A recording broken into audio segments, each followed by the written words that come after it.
सुप्रभात प्रिय छात्रों। हमें अपने आप को कभी भी दूसरों से कम नहीं आंकना चाहिए।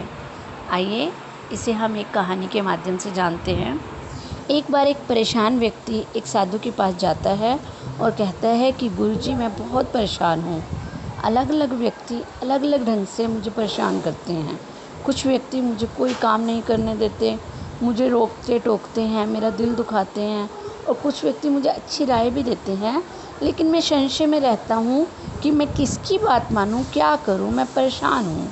साधु उस व्यक्ति को एक चमकने वाला पत्थर देता है और कहता है कि तुम बाहर जाओ, इसकी कीमत लगवा कर आओ, लेकिन एक बात का ध्यान रखना, इस पत्थर को तुम बेचना मत। वो कहता है ठीक है गुरुजी, जैसा आप कहते हैं। वो जैसे ही बाहर जाता है उसे एक फल वाला मिलता है। वो पत्थर उस व्यक्ति को दिखाता है, फल वाले को। फल वाला कहता है कि पत्थर तो बढ़िया है। कहता है इसके बदले तुम मुझे क्या दोगे? फल वाला कहता है मैं इसके बदले तुम्हें 1 किलो सेब दे सकता हूँ। तो कहता है कि लेकिन मुझे इसे बेचना नहीं है। मना कर देता है व्यक्ति।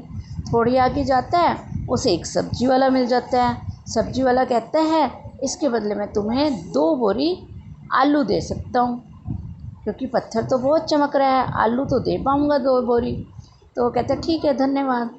फिर वो कुछ दूरी पर चलता है। थोड़ी आगे चलकर उसे सुनार की दुकान दिखती है। वो सुनार को दिखाता है। सुनार कहता है कि इतना चमकने वाला रूबी तुम्हें कहाँ से मिला? कहता है कि इसके बदले मैं तुम्हें 20 लाख रुपए दे दूँगा। वो फिर जवाब में कहता है गुरुजी ने कहा है कि इसे मुझे बेचना नहीं है। उसके बाद वो पत्थर लेके आगे शहर के सबसे बड़े हीरो के व्यापारी के पास जाता है।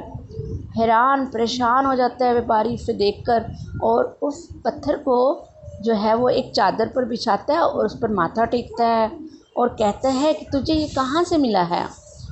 तो वो कहता है ये बताओ कि तुम इसके बदले दोगे क्या? व्यक्ति पूछता है। तो वो कहता है कि इसके बदले मैं तुम्हें करोड़ों रुपए भी दूँ तो कम है। अब वो व्यक्ति बड़ा आश्चर्यचकित हो जाता है और बहुत से मन में प्रश्न लिए हुए साधु जी के पास भागा भागा वापस आता है। उसके प्रश्नों का जवाब देते हुए साधु कहता है कि आप अपने साथ जो है बेशुमार कीमती हीरा लेकर चल रहे हो, लेकिन किसी ने इसकी कीमत 1 किलो सेब लगाई, किसी ने 2 बोरी आलू लगाई, और किसी ने इसकी कीमत लाखों में और किसी ने इसकी कीमत करोड़ों में लगाई। ठीक ऐसे ही ये हम पर निर्भर करता है कि हम किसी चीज़ की कितनी कीमत लगाते हैं। ऐसे ही प्रत्येक व्यक्ति का अपना अपना दृष्टिकोण होता है। अब ये हम पर निर्भर करता है कि हम जो है किसी चीज़ को देखने का क्या नज़रिया, क्या दृष्टिकोण रखते हैं। तो तुम्हारा दृष्टिकोण जो है सही होना चाहिए। तुम किसी की मत सुनो, केवल और केवल अपने पर विश्वास रखो, क्योंकि आत्मविश्वास ही सबसे बड़ा खजाना है। अपनी सोच के अनुसार हमें चलना चाहिए। हमें ज़िंदगी में बहुत से लोग मिलते हैं जो ये कहते हैं कि तुम कर नहीं सकते, तुम्हारे बस का कुछ नहीं है। ये उनकी सोच है, लेकिन हमें उनकी सोच के अनुसार अपना जीवन नहीं चलाना, अपितु अपनी सोच अच्छा, अपना दृष्टिकोण सकारात्मक रखते हुए ज़िंदगी में निरंतर आगे बढ़ना है। क्योंकि हमारे अंदर जो प्रतिभा है वो कोई और जो है हमें नहीं बता सकता, ना ही कोई और उसकी कीमत लगा सकता है, बल्कि हमें खुद ही स्वयं की कीमत को जानना है, स्वयं को पहचानना है। हम वो अनमोल हीरे हैं जिन्हें हमेशा चमकते रहना है। धन्यवाद।